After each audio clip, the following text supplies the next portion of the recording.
welcome to the Mental Breakthrough, episode 47. I have Douglas Marsh right here, who is running for senator. That's amazing. That's such a big move, and I'm I'm hoping to hear more about it. I know we talked a little, but I'm interested to see all these things. So I haven't. These are all uh just tell me why that leap. Yeah, thanks. Thanks for having me back. It's the mental breakthrough now. Wasn't the mental breakdown? Oh, you were still in mental breakdown. Yeah. Moving up because, you know, um, I mean, I liked the double entendre of breakdown, A like breakdown? Yeah, of analytically course. breaking down our mind, but it did have a negative connotation of breakdown, like a mental breakdown, Yeah, and right. and I noticed hmm a lot, yeah, a lot of people we kind of, I feel like we just kind of like, uh, you know, went through thing. I mean, I felt, yeah, I felt it was more appropriate a breakthrough to kind of break through the other side. Yeah, I like it. I Okay, like it. good. Yeah, all right. Yeah, it's good. Yeah, I don't know. Breakthroughs. Like, sure, running for Senate. That was a breakthrough for me where I guess, Chris, a few years ago, I turned 35. It's been a few years, but I Why not did turn president? 35 a few years ago, and it occurred to me, I was like, I'm old enough to be the Yeah, president of the United States now, yeah. which, when we were growing up, I don't know if you in elementary school were told you could be president I one did. They day. told me I could. Yeah, Of course, they told us all. I yeah, feel I feel like it was part of the national, must be part of the curriculum or something yeah, in the United States to tell all yeah. the school children they could be presidents or astronauts. Yeah, Uh, yeah, president. Yeah, astronauts. But presidents was probably actually easier. I mean, or more not easier, but more. I don't know. Astronaut seems. I don't think it would have been possible for me to be an astronaut. I don't know. I'm all right at math, but not that good. I don't oh know. yeah, I guess yeah, they got pretty strict And criteria I don't even have to get 20/20 into those vision. So programs, it's like right? you probably need, yeah. Yeah. So, after I turned 35, I was thinking to myself how I've been so frustrated and so alienated from politics for so long. But I've always just been on the outside looking in. And I thought to myself, well, really, how hard would it be to just put my name in the hat and maybe, I have to say from the outset, uh, I don't have a campaign manager that won't like me saying this, but fewer than 1% of Senate races in the last century were won by independent or third party candidates. All the rest of the races went to Democrats or Republicans. Um, so in agreeing to like seek the Green Party's nomination and run this campaign, it's really kind of a movement building campaign and Hmm. something to inspire people to consider voting for their actual values, voting for a normal person, not too much different from them, to go to Washington D.C. and represent their interests instead Yeah. of like my opponents. The most likely opponents that I've seen are a 17-year veteran of the CIA deployed to Afghanistan in like 2003, if memory serves, and the son to the wealthiest man in Michigan. So those are like the major party kind Yeah. of figures that Hmm. are leading the pack as far as um, some of the primaries are concerned. And Okay. so I was just like, gosh, those are really bad options. I don't like those. I wouldn't want to vote for either of those people. But what Hmm. if there was somebody else on the ballot to vote for? I would be glad to Yeah. vote for somebody else and not Yeah. those people. Just the same way that I talk to people all the time and they're like, I don't want to vote for Donald Trump or Joe Biden. I don't Yeah. like those Yeah. guys. Yeah. Oh yeah. Uh, you Yeah. know, and then Jill Stein is trying to get on the ballot in all 50 states for the Green Party. Yeah. I Uh, voted her and 2016. That was, yeah.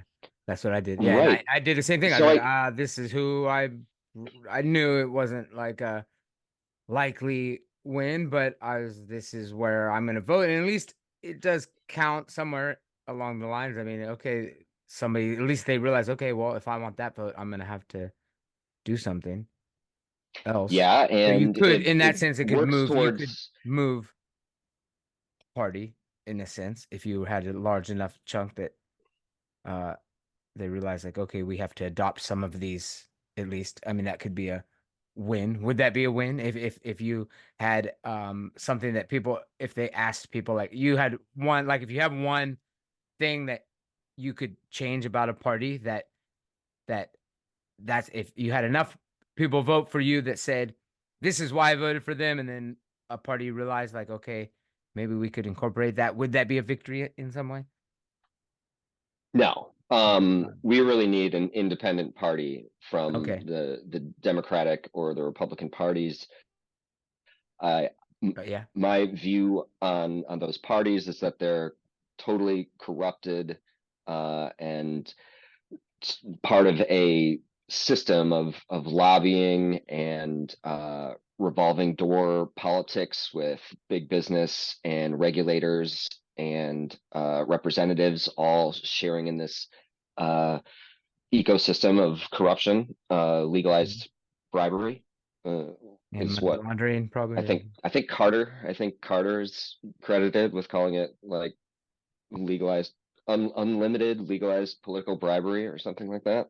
Yeah, it's funny. A lot of, Uh, and yeah, and my experience with the Green Party is that it's really a lot more grassroots and volunteer oriented, and not so tied up in this corporate uh, complex, this corporate political complex, yeah, where people are taking all this, like APAC money, like yeah. or military industrial complex, like what is it, Raytheon, Oh yeah, yeah, or Pfizer, yeah. all the stuff Jill Stein's been kind of campaigning on lately has really been, I think, resonating, where we want to get ceasefires going in all these countries that we're constantly sending arms and money to, and we want single payer healthcare so that we can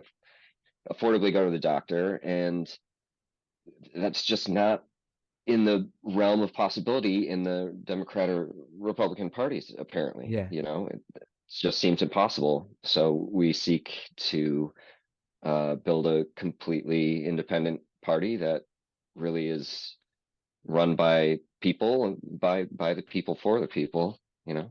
So, so it is. I mean, your Green Party is is that the best choice strategically? Is it aligned with your values fully? I mean, you mentioned independent, and then you mentioned Green Party. I mean, that those No, aren't synonymous per se, right?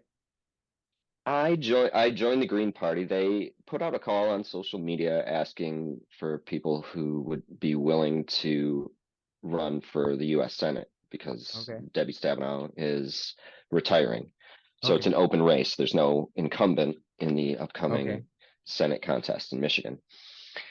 So I expressed an interest in running and started meeting with uh, Green Party chairs. And I guess about 8 years ago, the Green Party added to their program uh, the, the concept of eco-socialism, and they adopted a more explicitly kind of anti-capitalist, or uh, more explicitly anti-capitalist, I guess, program, which brought it closer to my politics. I mean, I still have my differences, but I do believe in following a party program that's democratically determined by the membership. So where I might have little variances, um, like for instance, I think the Green Party is pretty against nuclear power in almost all of its forms. I don't know if there might be a few narrow exceptions or something. I don't know what the cleanest nuclear power is, but like that's something I'm not an expert on and haven't done a ton of research, and I might just default to the party line because I assume that out of a large Green Party membership that there were, passionate activists that did a bunch of research and convinced the membership that that was the correct position to take. And I Yeah. respect those processes. Yeah, I know. I mean, with nuclear power, it seems like the potential for a catastrophe is the danger, but it actually is, if it runs smoothly, it's clean, but I guess it doesn't. I mean, I think the I don't, waste, there's no the waste is good never method. Yeah, I think they just bury the waste and it stays toxic forever, shoot it to the or sun. for 1,000 years or whatever. Yeah. Uh, so I mean, is that uh okay. So yeah, So I mean, yeah, what inspired me to do it was just uh I wish there were more people like me to vote for. yeah. When I go to vote, I do go to vote sometimes, not all the Hmm. time, but sometimes. And when I go to vote, sometimes I'm just like, ugh, I wish I had a better choice on this ballot. I don't know who to write in. And I wish I just had like like I do, I will scan Ballotopedia and see like who's running and try to learn a little bit about who's on my ballot. Uh, but a lot of times I just feel like kind of disappointed, like, oh gosh, I wish there was somebody with more similar values and background to myself Yeah. running for public office. And I think if we all just like, what the heck, give it a try, Yeah. in every level of election, like we could really accomplish something. I think that's really Um, what the how this I mean, I think originally that's how it was set up and then we just kind of got disenfranchised from it. I mean, I imagine the original that's like when they first were doing it, kind of doing this little American project and that's how yeah, just local people would run for local things. Like I said, normal people, that's what I like on your website. It definitely just that's what you're selling kind of is like this like hey, this is me. Here's some family photos.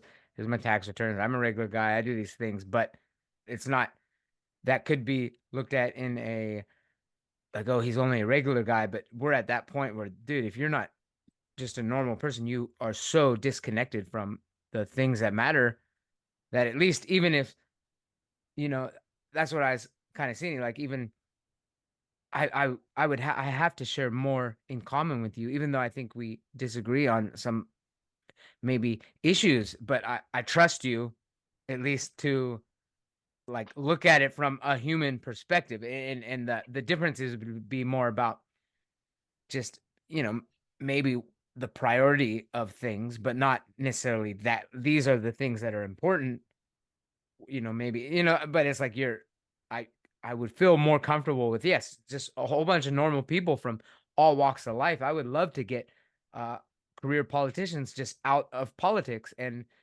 put teachers, doctors, lawyers, shopkeepers. I mean, and journalists, of course, um, history so majors. yeah, that's what I've been doing for the past 3 years, but I've done everything. Yeah. 13 years old, I went to work in the cherry harvest. And then for a few years after that, in my teens, I bussed tables in restaurants. Uh, I went to college and worked part-time all starting my sophomore year. I didn't work my freshman year. I was kind of getting acclimated to university life, but after that, I got a job part-time to help, support myself. I had a legal office, kind of a legal education office. And then after college, I did some ski instructing and landscaping, and gosh, there's like some building, uh, lots of stuff. I and then yeah, What was that? that shoveling shoveled shoveling cold on a coal. Is that steamship. is that a Yeah. stain? Is that a stain on the on your record as a Green Party member? Shoveling coal, that just seems I mean, it is what it is. Like you yeah. do Yeah. what you do what you gotta do to make a buck. Yeah. I could say I feel like they're the last and only coal-fired steamship on the Great Lakes, and the ash that we ejected into the lake, we had EPA boats testing the ash before we ejected it, and the ash in the like wake of the boat. And I think the EPA did not really didn't find significant contamination or pollution as the result of the operation of that Lake Yeah. Michigan car ferry. I think Um, carbon is like a filter anyway. It should filter the water eventually. Or like, yeah, I don't know. It's probably it's probably not great, and you wouldn't want like a ton of steamers burning coal that's just one. out on the lakes. But um, yeah, I don't know. I kind of I think I think green values kind of contributed to the end of my last job since I was writing stories about the deer harvest in the Upper Peninsula of Michigan, and they strongly wanted me to kind of privilege the perspective of hunters that blame the gray wolf population for the reduced deer harvest. They think that the wolves are eating all the deer, and that's why they aren't Why uh, there's less the deer? hunters aren't taking as many. If they think wolves are eating all of them, I talked to this fella, and he told me that the governor and the Department of Natural Resources are in a conspiracy to suppress the reported wolf numbers, and that they have flawed methodology for counting them. And I put that perspective into my article, and then I also talked to the Department of Natural Resources large carnivore specialists, and I read a few peer-reviewed papers, and I put that information into the article as well. Uh, And and the facts are kind what of the facts, like what are the the what biologists know about the gray wolf and how many wolves can occupy a given territory. Um, this guy says there's 2,000, and the experts on the subject say there's like 650, and I didn't see any like the evidence to the contrary that these sportsmen are putting forward is largely based on their own um, opinions about how the DNR is doing their counts, and these trail cam photos that they trade on Facebook, where they'll count how many wolves are in a trail cam still. Like yeah. I don't know how they're verifying, where these trail cams, like how are they verifying all the data that they're collecting, but that's kind of how they've been running their count, and they have their count, and they think that it's like 3 times as much as the large carnivore specialist and the peer-reviewed research. But the facts are the facts, and one other fact that's important is whenever gray wolves are delisted from protected status, uh, people hunt them pretty much to extermination. So Oh, okay, I see. And they're I hunting thought them. It's deer hunters that hunt them because they think they're eating the it's just deer, hunters. or they just like to kill them, or they like their Yeah, people spur. just don't like wolves. There's people hunt wolves, I guess, for all kinds of reasons. Oh, Like okay, if you have livestock, okay, you don't like wolves. Um, yeah, and if you're a deer hunter, maybe you don't like wolves because you yeah, feel like they're competing with you. yeah, yeah, yeah. Fair enough. I guess I could see if like a But man. the the newspaper, the editor didn't publish my article. She published, they published uh, an 850 word letter by the fella that thinks wolves are eating all the deer after I was gonna. Oh, oh, okay, oh, okay. I see that. And okay, so you left that and went independent. Is it? Yeah, I'm still doing some kind of independent and freelance work. Um, and I've got a job offer, but given the housing crisis uh, in the town where I was offered a job, I'm not sure if I'll be able to accept. That's another issue I should add to my website. It's Yeah. housing crisis, national housing crisis, and artificial scarcity, and just turning everyone into renters. Okay. Things we have Yeah. to stop. Yeah, that's I kind of heard about that. I know that I'm not that familiar with that, so that's just what do you mean by artificial scarcity? I mean, Well, I makes mean, there's just lots and lots of houses, okay. but people aren't allowed to live in them. They're Airbnb, they're a second or a third or a fourth home for Okay. somebody with a bunch of properties.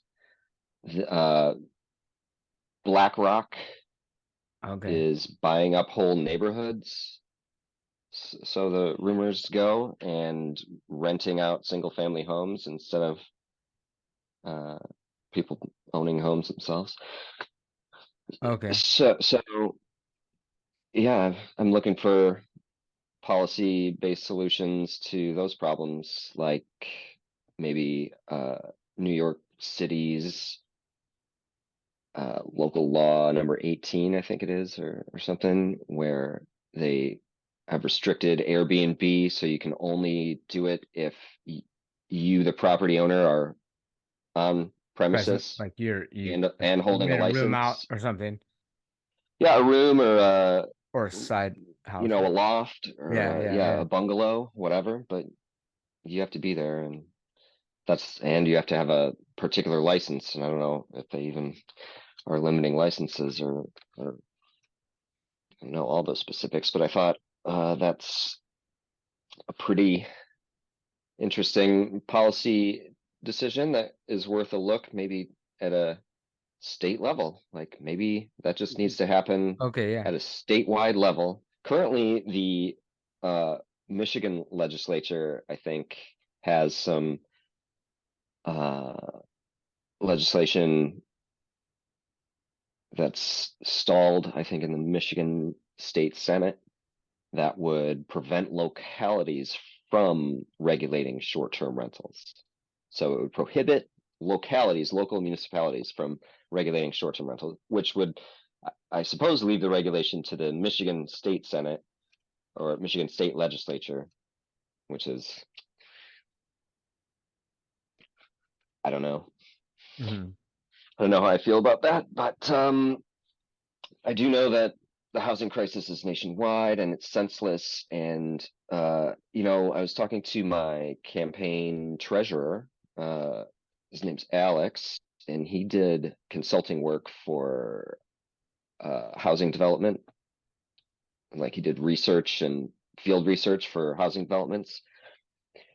And so he's got a lot of perspective. He's been all over the nation looking at how to develop housing, and he's got interesting perspectives. He said one radical idea he had would be to just prohibit the rental of single family homes. Wait, say that again. So explain that. So Prohibit the rental of single family homes. Like single family homes can't be rented. I okay. think Okay. is Okay. I think is Okay. his Yeah, radical yeah, yeah. Okay. solution. Okay. Um, so as far as what when you think about workplaces, uh what like a democratic workplace, what does that entail? Democratic workplace would just be a workplace where kind of everyone has a say in the conditions at work, and uh, kind of just everybody has a stake, you know. Are there any good models like in your you've been a lot of places, you've done a lot of things like what works? What has works? Is there, I mean, because I like the idea of the bottom up, and it seems hard to implement sometimes, but if we have kind of like a working model that, Yeah, guess I just stuff stuff to really make general or universal statements on that, just because everybody's work situation is different. But I'm a union member and a union supporter, uh, with the understanding that a union should really start among coworkers and just be kind of the bonds that exist among coworkers at the shop floor level. And that's where real strength and uh, that's where the real strength is generated, is really from just the bonds that we have with coworkers and neighbors. and does that, so I worked for UPS, I remember in college, and so that was a union. That's my only experience with the union, but I felt that it, I mean, if I mean that's like a big union. Is there, are the unions taking over? I mean, is there has to be a change in the way that unions have they lost their, I mean, are they also seem political. They also seem like they lobby. They also seem like there is an internal structure within the union Yeah, that there's always got to be a benefits. struggle within. There's always got to be a struggle within the union to maintain. Like I think it's the Teamsters, or was it It's the Teamsters. UAW that I don't just know. In the UPS, made we were Teamsters. Yeah. just made their election process, their union election process, more democratic. Okay. So I mean, having studied the labor movement a bit, I think it's a pretty constant struggle to work within those big unions to keep them democratic and bottom up led, and to uh, yeah, make sure that those kind of union leadership positions don't get compromised, don't get entrenched. The best leader in our movement is a replaceable leader, frankly. Yeah. I Okay. don't think, like, Yeah. I'm not running for the US Senate because I think that I'm special or especially qualified to do the job. I think that, other people similar to myself, I would gladly vote for them, Yeah. as opposed to CIA spooks and billionaires. Yeah. Like it Yeah. just seems like an easy choice to me. I Yeah. don't. Yeah. And like the Green Party platform, uh, it's four pillars and 10 key values, and it's all very uh oriented around staying democratic and decentralized and really putting the power of governance in the hands of people and communities.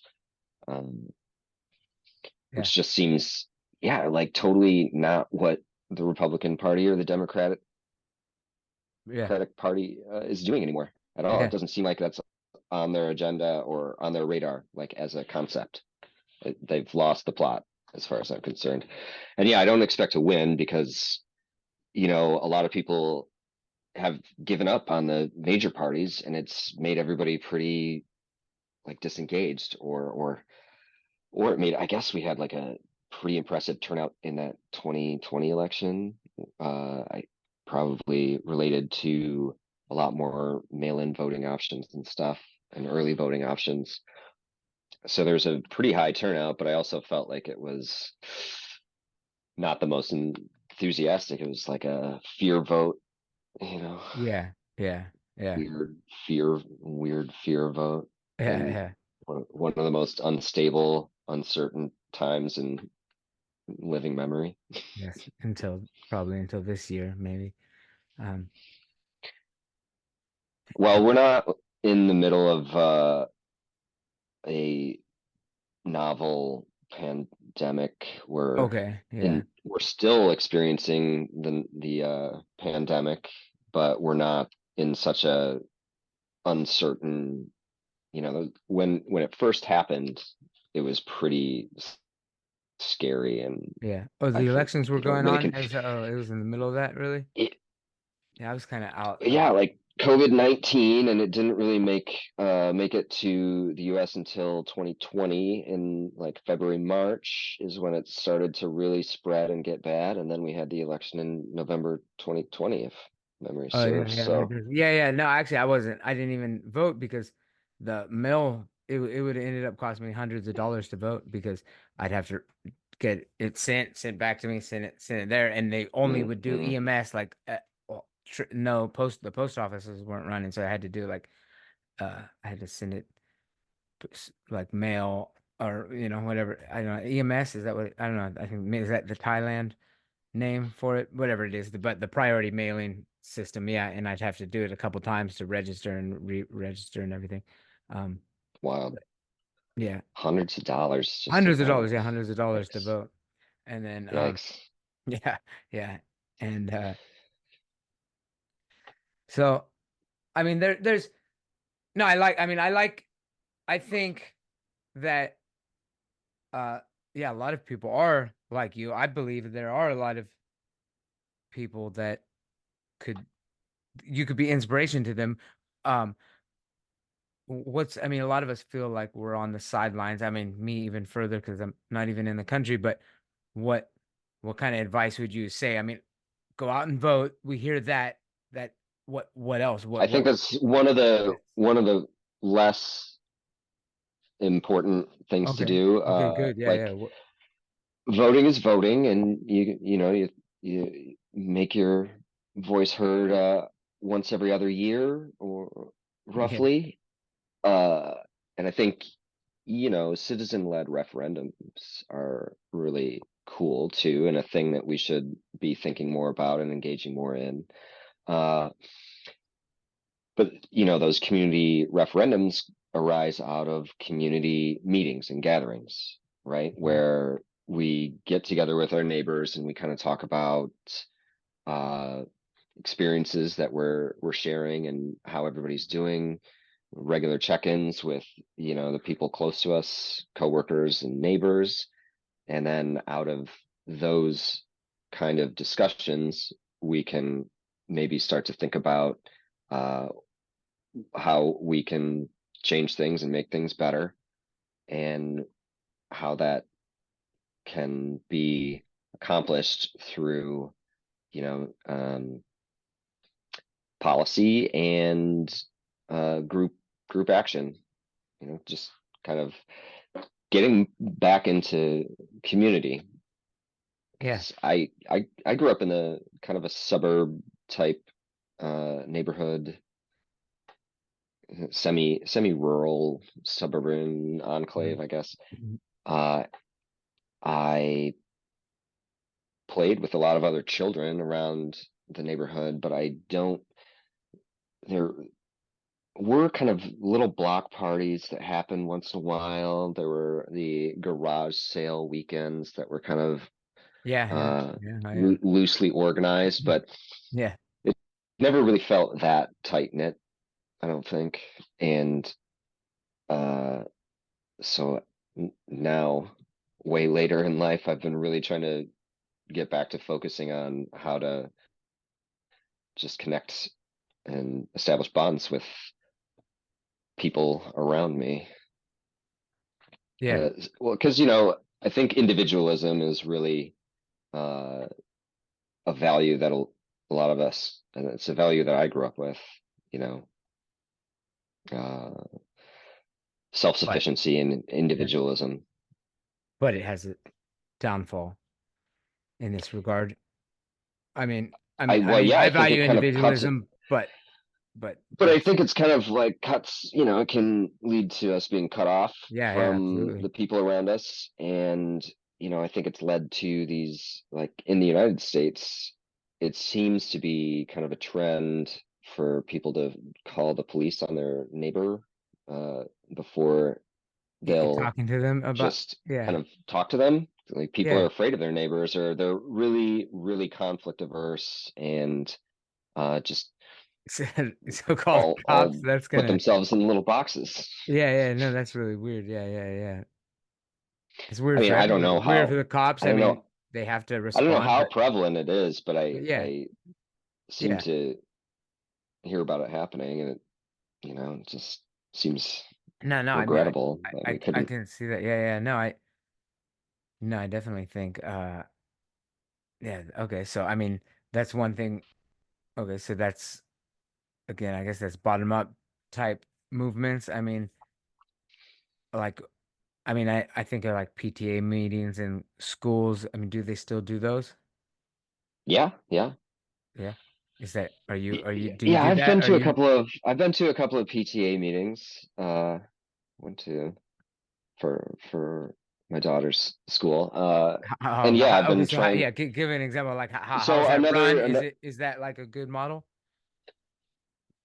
um, for a gathering, or is well, it, I are went we to able to, I are we able to?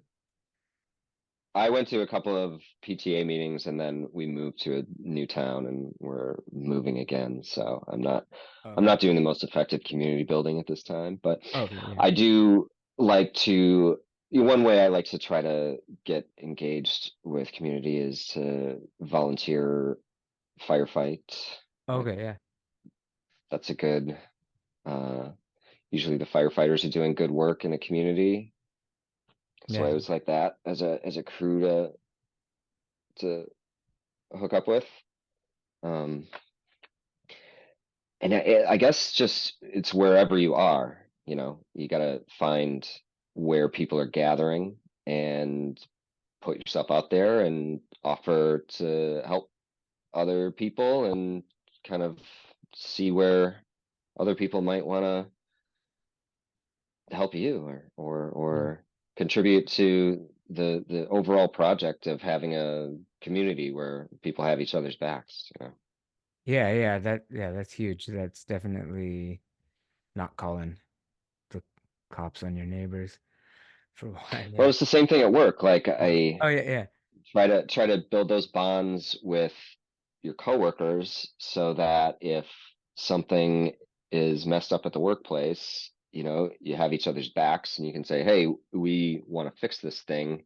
Uh, and sometimes at a workplace that's a little bit too rigid and top down, and where people are too isolated, you feel like you're, you know, uh, fighting the powers that be and can't win and can't make anything better. Like Yeah.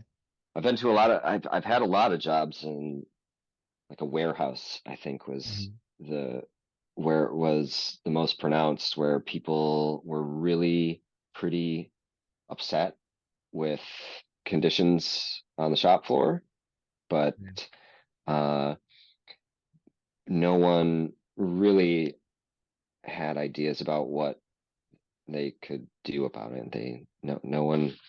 Yeah. No one felt like they could do anything about it. They Yeah. just felt like it was bad and like it could be better, but they didn't know how to make it better. Yeah. 'Cause nobody had each other's back, and Yeah. Yeah. you can't fight the boss alone. Yeah. Well, yeah. So yeah, I'm thinking about that. I mean, I think these strong knit communities, bottom up, it sounds good. We also have or need, I mean, would you say we need leadership? And I know you mentioned leadership as like a team sport. How do you look at leadership? I mean, is there still leadership? I mean, it's not just uh something, I don't know, I guess yeah, how do we keep our leaders in check while also empowering somebody to take action, I guess. Yeah, I mean, I think organization and kind of structure is beneficial so that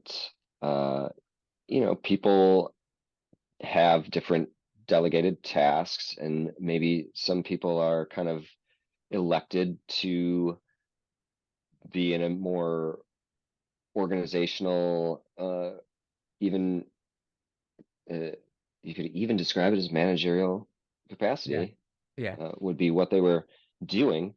But I mean, in the classical scenario, there's management, and then there's, say, like a union steward who's your like elected representative as the, you know, um, worker, the worker representative. So even within a workplace, like in a co-op kind of model, you can have, a committee kind of that might run the organization, and the committee might have elected representatives from each department, say. Okay. So, you know, given your particular operations, different departments, and how your processes are broken up, you can build a democratic kind of committee or structure within, you know, Yeah, within that. I remember you making a reference to, I forget if it was in one of your articles or like a connecting that to like a sports team. I'm a sports guy, although I like some of the individual sports as well. But so, yeah, what connection did you make to like leadership in a sports? I forget exactly what Well, I mean, I that connection between. I think you said you liked my steering a ship metaphor. Let me see if I've. Oh, that's true. No, no, no. Well, yeah, that kind of goes into I Yeah, I did don't know like if the I steamship. Maybe did that is this. true. That is also like a sports uh thing. I mean, because I think, well, I mean, for example, I mean, I guess elected leaders is part of the answer, but I guess also how do we hold them accountable just because we elect somebody? How do we um I don't know, and how do we support Sure, them yeah, in the same way, and yeah. My another one of my friends asked me, like, well, are you just gonna go in there with your opinions and, run with your own opinions? And that's not how I view politics as working. Like, I think it would be the Green Party uh, line. I would be answerable to the Green Party, since they are the organization that is potentially nominating me to be in the election, and they're, it's the movement, it's the structure yeah, around which we're trying to do the organizing. And then after that, I think I would probably try to communicate to the people I'm trying to represent, regular people. I would stay in touch with my friends and try to have, the kind of town halls, and stay connected to people and what they're experiencing and what they want. And then, so number one, the party line. Number two, the people, and continued open communications with the people. And then after that, I'm sure, my own personal opinions and, frankly, biases will probably have yeah. some kind of effect. Yeah, I know exactly. I mean, yeah, that's exactly what I like. I mean, I like about what you're doing is that it's not about getting in there and trying to make things happen. Like you're not really too set on what you're what you're after so much as get in there and kind of do it live almost. It almost seems like it's a process that you have to constantly be in connection with the people and you do maybe have to act in their best interest. So, does that mean you would, I mean, if you're in the, what if you're in that conflict where there is the a party, but then there's the majority of the people, you're going around and you're hearing one thing from the people, but then you're also true to the party, which might be saying a different thing. I mean, do you feel comfortable sitting down with the party and saying, well, actually, this is what I'm getting, and is there a way to like work it out and compromise, or would that system get corrupted too? Hmm. Mm. I think, you know, like I said, the first allegiance is kind of to the party line and to the movement that we're trying to build. Um, because as much as say Enbridge Line 5 pipeline, it's an oil pipeline that it runs from Canada down across most of Michigan's Upper Peninsula, and then there's a 4 mile section of pipe that lays along the lake bed of the Straits of Mackinac. And it was built with a 50-year service life, and it's 70 years old. And they're pumping millions of gallons of oil through it every day. I want to say millions. Yeah, I could be fact checked on that.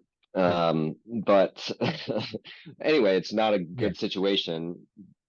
But to be honest, I lived right next to it for about 6 months just recently, and I have to say, like, there's a few lakefront property owners with stop line 5 signs in their yard, but there's a lot of regular people that are employed by the oil company in that community. Mhm. So if you talk to the people in that community, you might find a majority of people right around that area who want to keep line 5 in operation and to greenlight Enbridge's plan to drill a tunnel under the Great Lakes and put their pipeline through that and keep going forever Yeah, or for as long as they want. I don't know. yeah, yeah, I don't know how long it would take to recoup on drilling a tunnel 4 miles under the Great Lakes. But so all that's pretty okay, that's I don't agree. I don't agree with that. I think we need to be investing in sustainable, greener energy infrastructure. And I don't think, I think that a lot of oil infrastructure is really heavily subsidized. I don't think that we're continuing to do oil because it's the best for everybody necessarily. I think it is a really entrenched uh the petrodollar. It's all wrapped up in the world economy and a lot of very powerful vested interests. So I don't know. I would like to take that fight to the Senate. The governor of Michigan and the attorney general of Michigan have done a lot to try to stop this pipeline, and the native tribes in like Wisconsin have done a bunch to try to stop this pipeline. And most of the people in Michigan, I think, want to stop that pipeline and not run the risk of dumping a ton of oil into the Great Lakes. Um, Not everybody, I have friends, I know people that think the oil should keep flowing and they want cheap oil. They want cheap fuel for their machines. So I wouldn't be pleasing everyone, and I don't please everyone with the stop line 5 and the line 5 tunnel plank, but it's consistent with Green Party uh, and it's consistent with my own values. And like I say, I believe that a lot of people who just want cheap energy could be convinced that oil isn't the only way to have cheap energy. You know, like we can really invest and spend our money as a nation differently and work on energy alternatives and innovation, is that innovations yeah. to I mean, I'm I'm 100%. I mean, I'm like the environment is the my biggest like I think I care about the environment. It's like the top issue. It's I mean, are we there? And I definitely believe that we should like invest heavily in renewable energy. And but are we there? I mean, could we just stop that oil? What kind of repercussions is it? Where are we going to get our oil? I mean, is it? I know Well, that's we can certainly stop that one pipeline. It's okay. not going Okay. to completely disrupt the flow of oil, and So they'll find another way. They'll find okay. another way if we shut that Okay. pipeline down. Yeah. So I'm not there's got to be a just transition that doesn't seriously mess up regular working people's lives. There's Yeah. got to be. I mean, So the problem there is more the oil pipeline and the it the contaminating risk, the there not it's not the fact that they're using oil for their cars and or I mean it's yeah, that's that's a that's fact of more the like issue right there that I think the pipeline. I think we should be developing a lot of public transportation Hmm. in Michigan and around Yeah. the nation. I think Oh we should yeah. be working on mass transit, Hmm. getting away, getting away from everyone having personal automobiles. That might not be a sustainable way to run our society. Now, I'm from a pretty rural area, and I understand that it may persist as a necessity in rural and isolated areas. But even in those areas, I wish there were more buses and trains. Like, I don't understand why we can't have buses and trains, Yeah. Yeah. and why those trains couldn't be, maglev, Yeah. sustainable electric or whatever, what have you. You know, No, they I don't definitely. know I mean, why can't we have nice things in the United States? I don't know. I yeah. I get the feeling that it's because we spend like $1 trillion a year just bombing the Yeah. piss out of the rest of the world. No, absolutely. Yeah. No, absolutely. Money can be definitely. Yeah. Like I said. Yeah. I think that is the issue. What I mean, are you on a Senate level? What on? I mean, you get I have to be, money well, I mean, on. again, this campaign is a lot about just getting more people out to vote and getting people to vote for in a party of the people. Yeah. Getting people excited about voting again, getting people to join a political party, getting people to attend a meeting of a political party. Like, even though you're in Thailand, you could join the Green Party, say like your home state's California. You could join the Green Party. I don't know if they charge dues in California. They don't charge dues in Michigan. So you can join, you can attend meetings and just, see what people are talking about and what kind of ideas they have and just share ideas and make, you know, and get engaged with people who are thinking about problems and solutions and what needs to be done. Yeah. Um, that's what I want more than, like, we can fantasize about what I would do if I were elected to the Senate, but again, chances are pretty slim. So, I can express these positions and these ideas. We should also acknowledge the reality that if I were in the Senate, it would be a very like isolated, you know, outsider kind of, how many committees would I be invited onto with Yeah. these sorts of radical positions and ideas? How would I, get other senators to Yeah. join, to Well, sponsor my bills and yeah, things? absolutely.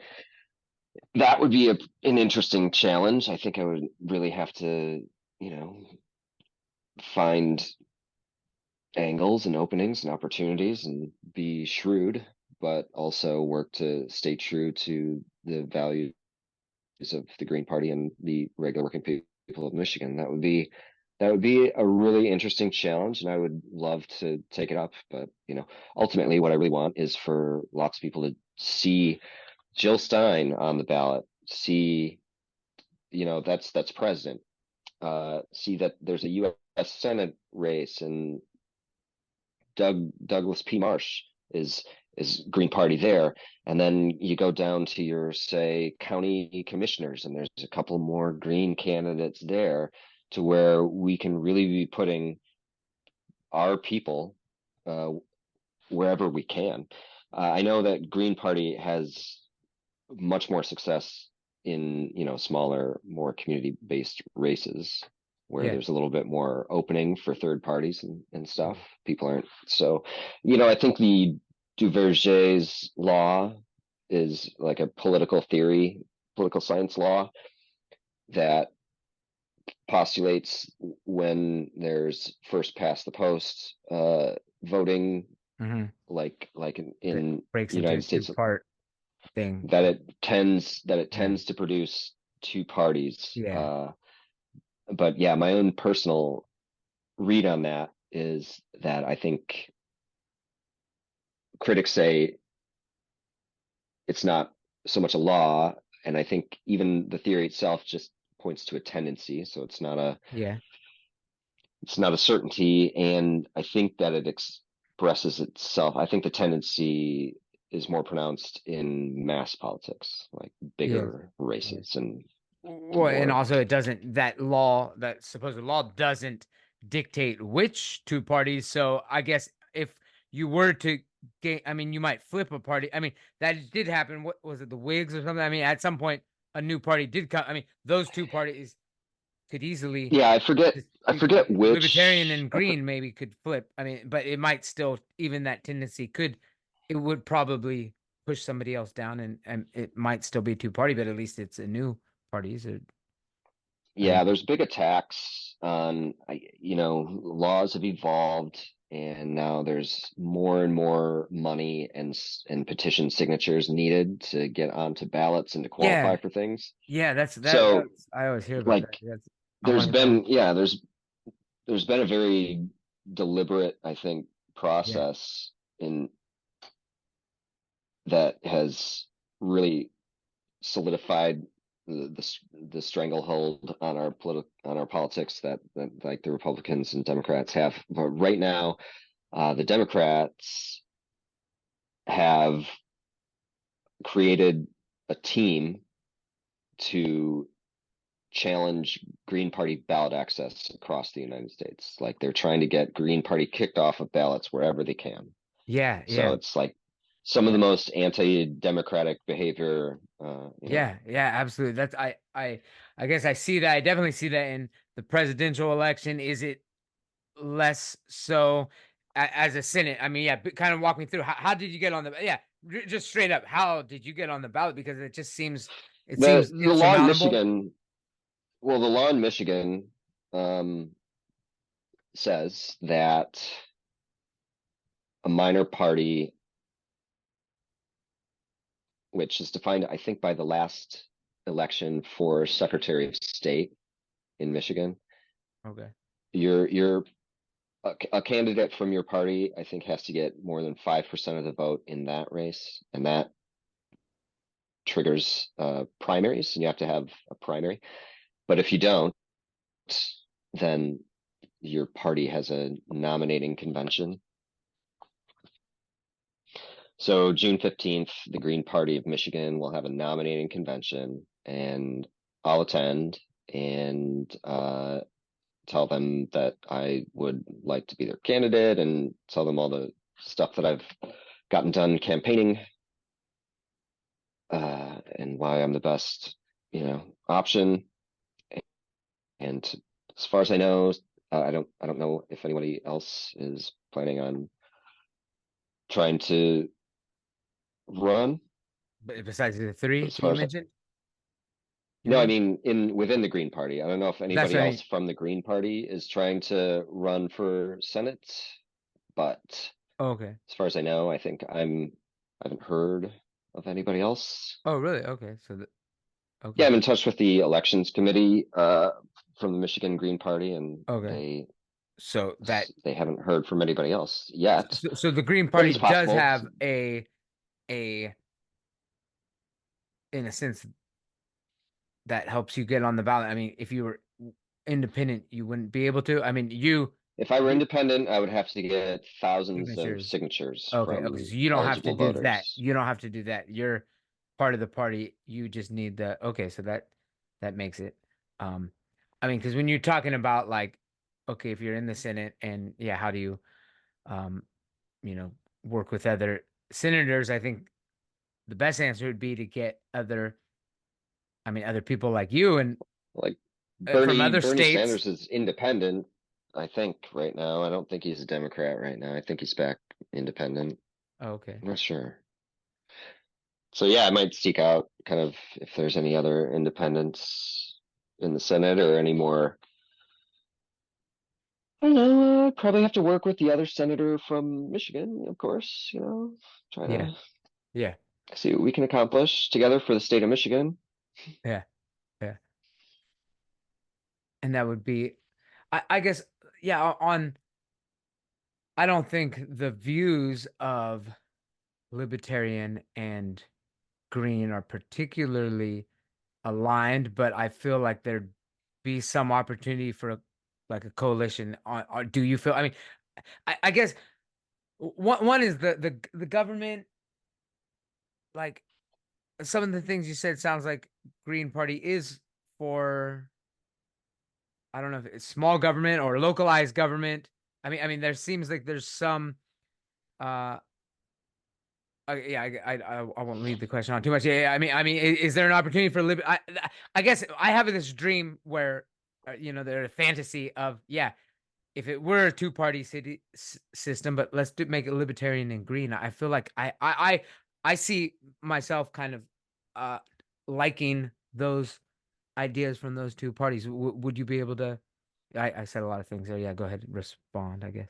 Yeah, if you go to freeandequal.org, at the end of February, th that organization hosted a debate with two Green Party candidates seeking nomination for president, Jill Stein and Jasmine Sherman. And there were two Libertarian Party candidates seeking their party's nomination for the presidential race, and there Mhm. was one candidate from the Party for Socialism and Liberation. And they held a debate, and it was interesting to see how they all agreed on many things. However, I would really say that the reason people with fairly disparate points of view had so much to agree about was because the moderators asked questions that seemed to be framed for Democrats and Republicans. Okay, yeah, yeah, So they asked kind of very establishment oriented questions, and all the respondents were kind of yeah. anti-establishment. That sounds But okay. Yeah, eventually, they did tease out some differences between uh, the libertarians and the Greens and the socialists at the at the event. Uh, I don't want to get too far into the weeds on American libertarianism, but I do think that there's some issues with the libertarian movement. It is a bigger movement than the Green Party in the United States. And my sense of it is, in short, that it is much more of a individualist kind of yeah. political project. And I am more in favor of a community and environment and like social justice based movement. And where but like, I think rugged individualism and freedom is probably very attractive for um a certain segment of society, uh, but it's not sustainable, or like you can't expand it to everyone in our nation. Like it's not everybody in our nation can't have like 10 acres of land and uh I don't know what else kind of you know and their own like well, I would hate to misrepresent libertarians. So I guess you would have to talk to a real devotee of libertarianism, or maybe I could have a discussion with somebody. yeah. But Well, I mean, I guess yeah, that's my question is kind of just because it's not likely to immediately just have this a green wave where I mean you are going to have to work with other people and to some degree that is democratic to have you've got I mean me personally I would like to see I wouldn't want to see all I definitely want I would like a lot of green senators. I don't know if I'd want them all 100%. So it would be nice to have a mixture of them. We definitely need a lot of different yeah, that's views. a So thing so that, can you sit down and be able to is coalition the right word where the well, compromises I'd like to, I think what I'd like to do is open up our politics to more views, and it would probably include libertarians because they have the third largest political party in the United States. They're bigger than Greens, and so, probably that means they uh, deserve a seat at the table too. And I think that a natural result of ranked choice voting, which is yeah something that Greens advocate and push okay for, we got ranked choice voting in Michigan, in Ferndale and Ann Arbor. I think from Green Party sponsored. They were Green Party supported. If the Green Party didn't, I don't know. I won't say the Green Party came up with them in those places, but I know they supported. Maybe I should say they came out. I should have my facts in order. But they have ranked choice voting in Ferndale and Ann Arbor, and that I think creates more space for libertarians and Green Party to, and Working Families Party, working class party. There's like six pretty active political parties in Michigan, and I think they all deserve a place in government to, have more views expressed and more diversity instead of, you know, yeah elephants and donkeys or whatever. yeah absolutely yeah no I mean it's weird I don't really understand some of the foreign elections, but I'm always seeing that in other countries, other democratic countries where there are more parties and but they do sometimes they have to like team up with other smaller parties to get their voices heard. But it seems like an interesting thing because I'm also just definitely in the line of we got this two-party system again, but it's not necessarily that it's a two-party system, but specifically these two parties, Democrats and Republicans, just have to go. We have to break it up, and if it would mean maybe those parties, and I mean, I think I'm more aligned with Green Party. Perhaps I don't actually know sometimes um about libertarian, but if there's a way to break these parties up in a way that requires like yeah like debates. I mean, I think that's a good one to have like a Green Party and libertarian debates and um I don't know yeah I'm just I'm Well, I think looking it'd be fair for you. to like attend some meetings of both and see which one speaks to you, you know?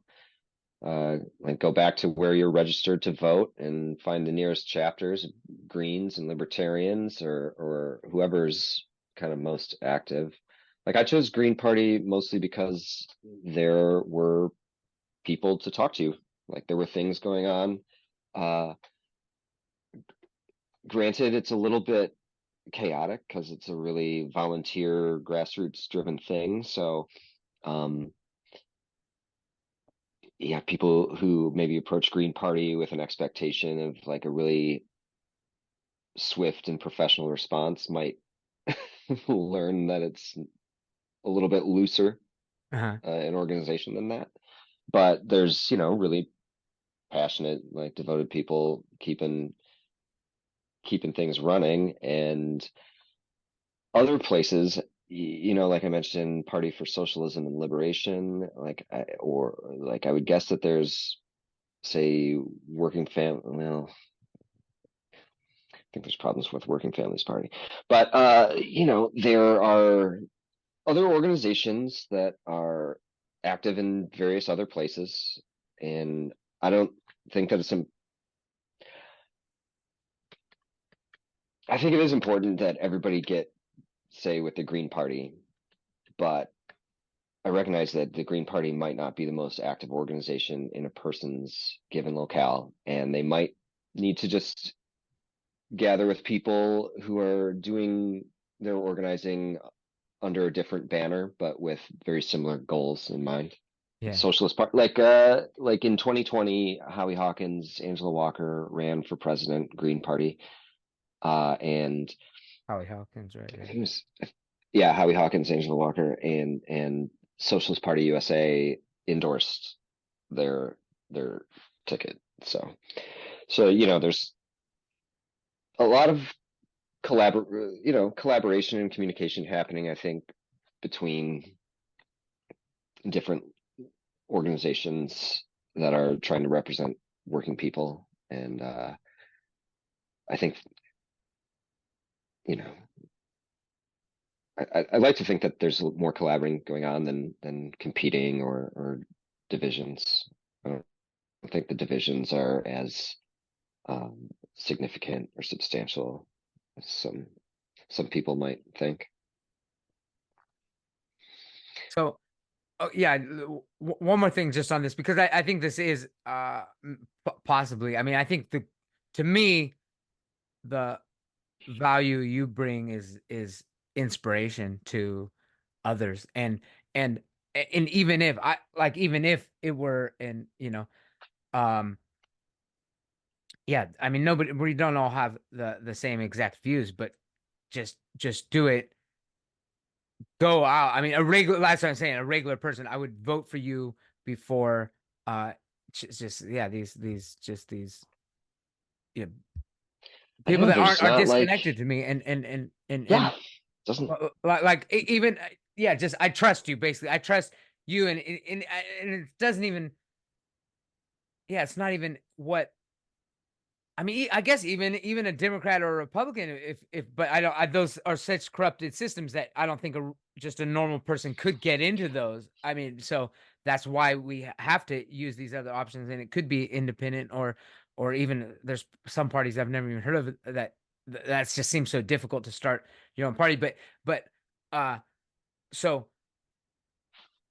just on that, I mean, it didn't sound like it was as difficult to get on the ballot given if you have a party that you can um so yeah, that campaign manager thing, well, that it was the only depends. other thing I oh sorry, yeah. May 15th, I'm go- going to try to go participate in a event, kind of MC or host a debate between two Green Party members who want to run for the same, I think, state House of Representatives seat. I think Okay. that's I think that's what they're going for. Um, anyway, they are two Green Party members who are both in the same district, and they both want to be the nominee, so they will have to debate, and then the Green Party will vote for who they want to be the nominee at And you're a hosting that. convention. They invited me to kind of MC. Okay, okay. Uh, so yeah, they're not, and somebody could also challenge me because the nominating convention isn't Yeah. until June 15th, so it's not too late for somebody to throw their hat in the ring along with mine, and then I would have to debate them, I presume, Okay. and So who or votes convince. on that one? That is anybody who is a registered Green Party will vote You got for to you be, yeah, well, you have to be a Green Party member at the state nominating convention, at the convention. Okay, okay. and I'm That's not not like sure, like yeah. all the different Green Party chapters around the state probably get to send delegates to that convention. I would wager. Okay. Okay, yeah, that's all interesting how that works. The other part on the I don't know when you said campaign manager, that just sounds cool. How do you find a campaign manager? Is the campaign manager also always your party? I mean, it seems like it, but I'm they're I'm my own campaign manager. So the deal is I filed FEC, the Federal Elections Commission. I believe that's what they are. FEC.gov. So I went to FEC.gov. I think this was on like the advice of the Green Party's elections committee, and they kind of gave me a few tips, but basically said, you can start doing your campaign, go for it. okay. So they have some support and advice for me, but it's also I'm just kind of trying to put it together myself with a few friends, and the so it's I asked my friend, an old buddy from high school who I've kept up with through the years, a really smart and kind of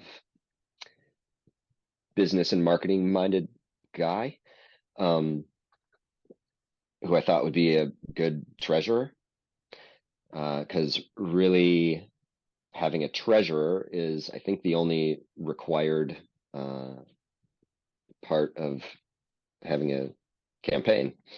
Like, I Okay. can be the campaign manager and the candidate, and I think I could also be my own treasurer, but that could start to get hairy if I take any kind of salary while I'm out campaigning. So I picked somebody to be a treasurer, and I got another friend again from high school who I've kept in touch with. Uh, and like the co-chair of my local Green Party chapter, I invited him to be on the committee as well. And so I file FEC Form 2 and declare myself as a candidate. And that's Form 2, where Form 1 is actually establishing a committee, a political committee. And it's a campaign committee. So I have to register an address, a bank account, and a treasurer.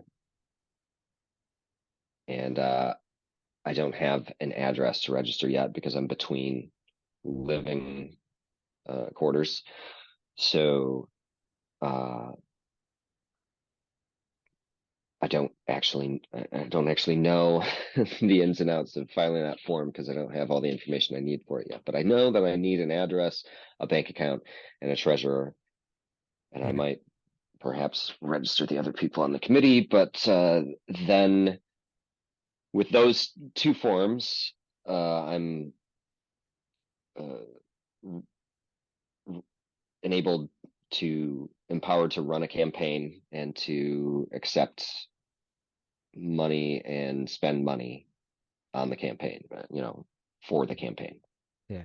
And where does that? I know Green Party's gonna be not accept obviously or I mean Yeah, Green money, I mean Party, it's I from I mean I think it's in uh, a written rule, but of course it's an understood rule to me Yeah. that I will not accept any, big corporate money. I won't accept any, special interest money. Yeah. And really, I don't want money from like poor people. I don't have enough money to donate to any campaigns. I Yeah. don't, I don't, I don't donate to any political campaigns or anything. I give my time and my energy, Yeah. but I don't have any money to spare for those things. So I don't want anybody like me to feel pressured to give money either. Yeah. And I think that, So where can you it come from? know, Like local businesses uh, or could come within the some party? people just do have enough money and they want to donate to a candidate that represents their values and they share green values. And I guess, I don't know that I wouldn't take any money from any companies or organizations. There might be Just no strings attached. Just like organizations, I like what you're like doing. Here's there's money.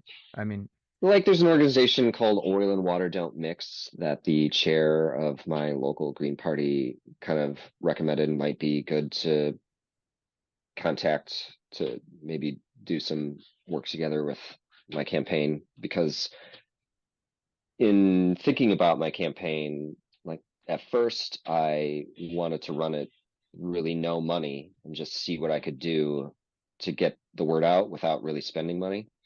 But I mean, yeah, I guess I already spent $5 to register electmarsh.us. yeah, So I've spent $5 on my campaign so far. yeah, yeah. Uh, and I talked with some people from the National Green Party who are trying to get a slate of candidates together to run down ballot from Jill Stein. And they strongly encouraged me to raise funds and spend money and uh, send things in the mail and encouraged people to put up yard signs, all the conventional campaign stuff, Okay, yeah, yeah, yeah. which I at first thought maybe I wouldn't do, but the people with more experience and other ambitions Kind of, they- kind of convinced me that, well, maybe okay, I can do this campaign still fairly unconventional, but maybe I can do some of those things. yeah, Like I didn't want to just send out a postcard like you sometimes get with like whatever candidate, and it's like vote for me and blah blah yeah. blah, and then you barely look at it and you chuck it straight into your recycle bin. And that doesn't seem very green to me. I didn't want to do that. Okay, yeah, yeah, But yeah. so if we're trying to shut down line 5 and the line 5 tunnel and there's an organization like Oil and Water Don't Mix or the uh, indigenous the tribal organizations that are fighting the pipeline. Mhm.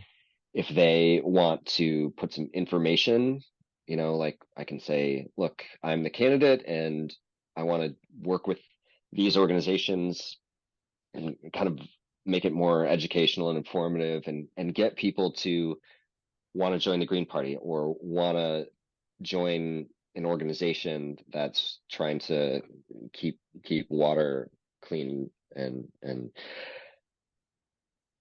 not just, I don't want to mail a bunch of stuff out that just says vote for me. I want to mail stuff out that gets people to join political parties and organizations and community meetings and all that stuff.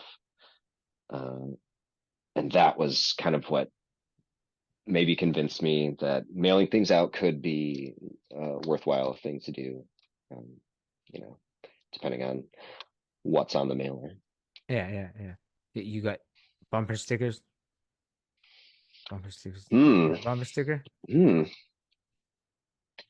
Boy, that's another idea, huh? No, Yeah. no, I know. I mean, those get seen. I mean, it's still it's. I know. Yeah, people could say stuff about green. You know that you're gonna get I mocked up a pushed back. little poster, like because I like to mock up like eight, just Like paper for a yard, sized or posters. you got a yard sign in your yard? No, No. no. I probably could convert the poster that I designed to a yard sign. That's possible, I suppose. Oh, here I've got one of my. I did add the word Senate to it, but there. Is that Okay. Ooh, backward? I Oh like it. no. Nice. Does it show Yeah. up backward for you? No, no, no. It's forward to me. Yeah. Oh, it's mirrored for me. Yeah, yeah. But yeah, that's the little poster that I mocked up. Um, and I've since added the word Senate. Uh, Nice. for a little while, I was a little bit on the fence about whether I was going to run for the Senate or for a county commission seat, but I can't find anywhere affordable to live in the county where I was born. So Oh, okay. I don't think I can live here and run for that elected seat. Oh, oh, okay. Yeah, you have to. That's for I have those to people. be a Yeah, resident, yeah. and I And so can't afford to be a why resident. why Senate opposed to House of Representative? Or is that? I mean, I know you mentioned hosting or emceeing at the debate there. Oh, That would be another option. I mean, or is there? it was really kind of just that the Green Party of Michigan put out a call on their socials for somebody to uh, jump into this race where Debbie Stabenow is retiring, and the Democrat is that like CIA spook. Or there's also like a Grey's Anatomy actor, I think Grey's Anatomy or one of those shows. So Harper Hill is pretty progressive Democrat. Yeah, I don't even. Yeah, I don't know. Yeah. I don't know. He's also running on the Democrat side, but Alyssa Slotkin has spent the most money by a long shot, and that tends to decide who wins the primary. Oh, okay. Yeah. Oh, and okay, okay. So Spend the most. yeah, yeah. Strong predictor of election outcomes. I think it's like a 90% predictor Oh, yeah. in the United States in the federal elections. If you spend the most, you'll win. Yeah, we survived that lobbying That's why we need more nonsense. Green Party people Yeah. in there so we can change that nonsense, get all this lobbying and Citizens United uh, cleaned up. What a cesspool. What an absolute cesspool. Yeah, yeah. No, yeah, I see. I mean, that's what I say. Like when I say I feel I feel most aligned, like spiritually and everything with Green Party. Like that's what I believe in. I believe in I mean, environment and collectiveness. At the same time, I guess the only thing that is at the same time, I don't know.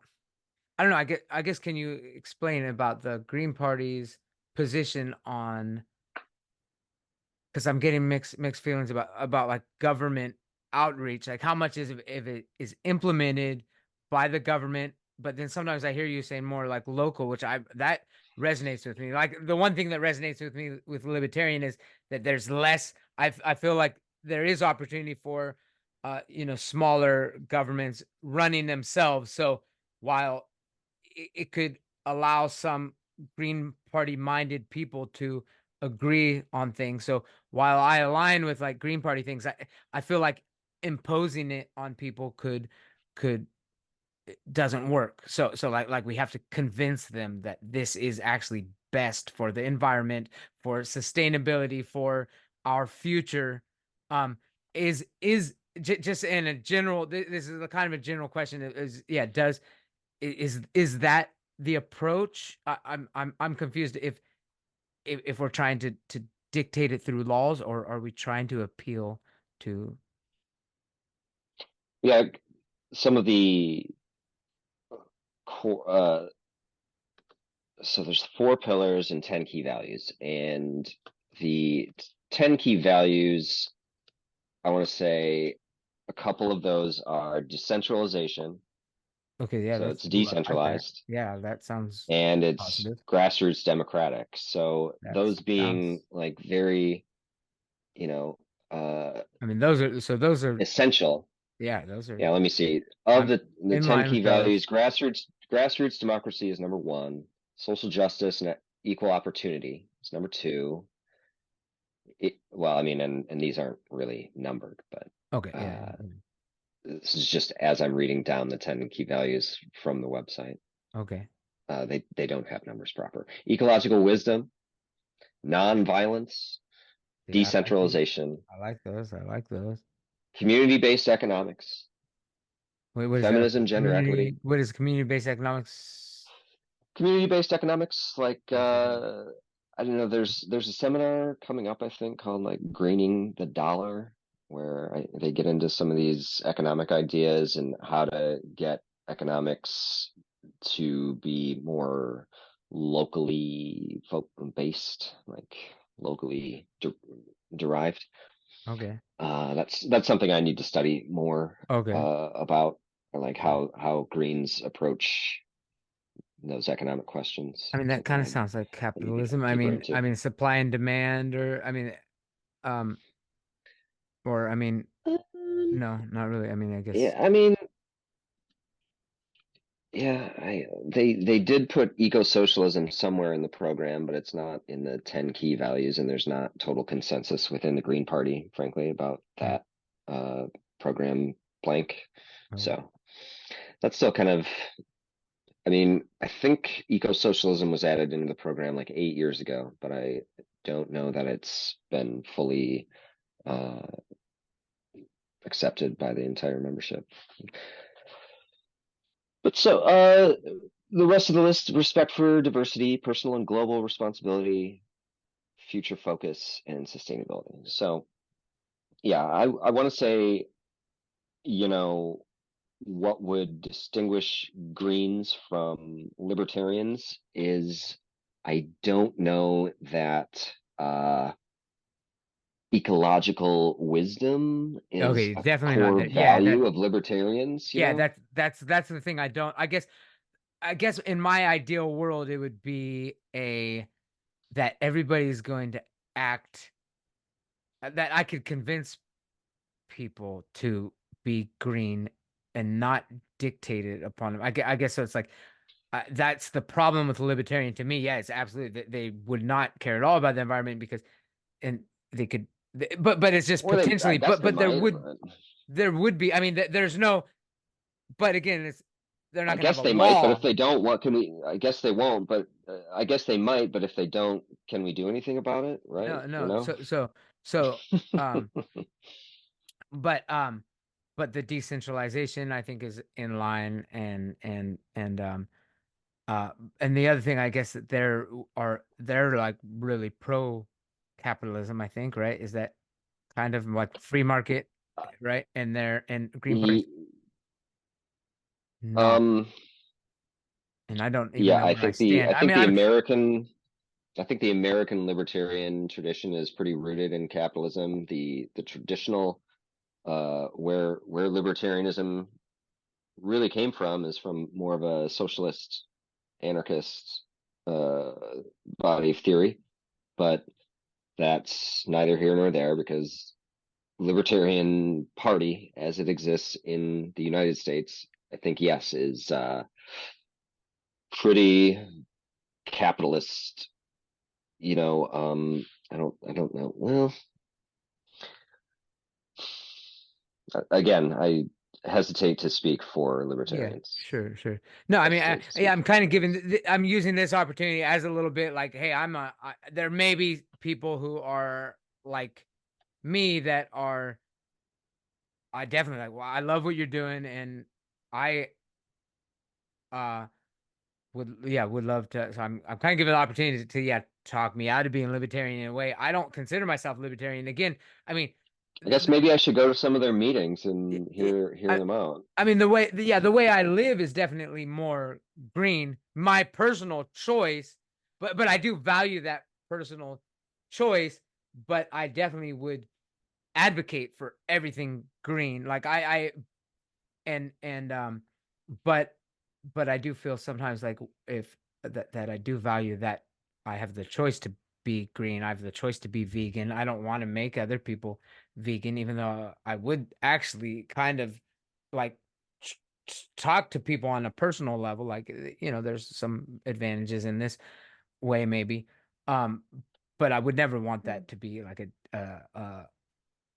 something that is forced upon anybody, and I don't think that's what Green Party people would do necessarily. Um, but I think that's the And image of or I guess the a downfall. So I'm not saying this as a I'm saying this is like I'm one of the people that are you're talking to other people maybe at the same time well, I as guess, responding where to this is Greens, I think Greens where would definitely be against, factory farming sure and, yeah like the big meat industry, is pretty gruesome. Like they use child labor. They don't treat animals especially well, doesn't seem like, and it all seems kind of cruel and unnecessary, when you start watching documentaries about slaughterhouses and that kind of thing. So, I could imagine the Green Party, uh, in the very least being an advocate for more humane animal husbandry and just more sustainable practices around, meat consumption. I don't know. I don't think Green Party doesn't expect people to be vegans, but I think the Green Party does expect people to respect nature a lot more than is kind of normal right now, in terms of how we consume meats and, well and the whole vegetables. agriculture too. Yeah, I was gonna say agriculture How we and produce, how we produce and food. consume these things Absolutely. is, Yeah, yeah, yeah. No, I think the not whole great. yeah, no, I am actually as yeah, the whole agricultural, I Yeah, mean, we would be. food processing system. Um, Oh, absolutely. yeah, I think we definitely agree 100% on food systems and, Yeah. uh Just the the forms that processing. should be. Yeah. Yeah. Um, And I so don't know what the libertarian answer is to that either. well, no, no, exactly. That's my biggest that would be yeah, that's what I Although I feel like, don't like that's what I libertarians don't necessarily want Monsanto to dictate everything to everyone, right? That's a yeah, multinational corporation that I don't know. yeah. Like, I feel like libertarians probably oppose, Monsanto's monopolization of, Yeah, yeah. uh, genetic modification and plant genetics in the United States and elsewhere, maybe even. Uh, so, that would be another thing where I would hate to misrepresent, libertarians. Maybe they do have interesting ideas for how to, solve those problems. Yeah, yeah. But I don't know. Yeah, I don't know if it's as central or core or key to their political project. Yeah, could you mention those? You mentioned four pillars that Four set them up. pillars. Yeah, those are Yeah, the four pillars are, democracy, social justice, ecology, peace. those are all beautiful. Yeah, peace. Oh yeah, yeah. I mean, we talked about the wars too. That yeah, that's a huge one. That's another one. I mean, for I me, feel like I don't know environment and peace are definitely the those are my pillars for sure. Um, I think regardless. libertarians maybe, again, don't want to speak for them. I, Yeah, I I guess there's a lot of libertarians who are anti-war and non-interventionist. yeah. Which Uh, is that so with green, right? I don't know if that's I don't know if that's peace. I don't know if, it's peace or if it's just strictly non-interventionist, because I do think that they view the government, or one of the narrow roles of government, to be national security. defense. Yeah, And defensive. and there might be room for, like, how do libertarians want to handle the southern border versus how do Greens want to handle the southern border? I think there Yeah, could be some, differences there, yeah. that where I don't know how much, force they want to maybe use, or, yeah, uh, yeah. I kind of feel like maybe yeah do, they do want to liber bring. You know, they No, say libertarian, like ultimate liberty, but are they open borders? I don't. Yeah, Do no, they no. I think there's Do they want that kind of liberty? no. I think there's a break actually. I think that's one of the debates within the Libertarian Party is about that because open borders, free trade, and everything is obviously going to be Yeah, open pro free borders is market. kind But of I so feel I like mean, open is borders it? Do you have is something? a I mean, non I think it's a. It's. I mean, I think we need I immigration feel like and open borders is just a wedge phrase. It's a phrase to introduce a wedge into virtually any organization because I don't know if anybody really I don't know if any organization with a bunch of people in it is ever going to completely agree on what the process should be at the borders. Like, and if they're, you know, it's a nation of immigrants. It's a nation that used to be open and welcoming to any and all immigrants, and it's kind of weird to me that there's been such a shift in American values to where now there's a big, you know, build the wall. Like there's a big build the wall, keep them out kind Canadians, of right? thing. We're talking about those fuckers. I, I'm Well, I think it's mostly the South America and Central American countries that we destabilized for, you know, a few generations oh with the yeah. CIA. Yeah. No, And that's I think that's where a lot of the migrants are coming from. And, absolutely you that's know, huge. you know, that's empire sowing.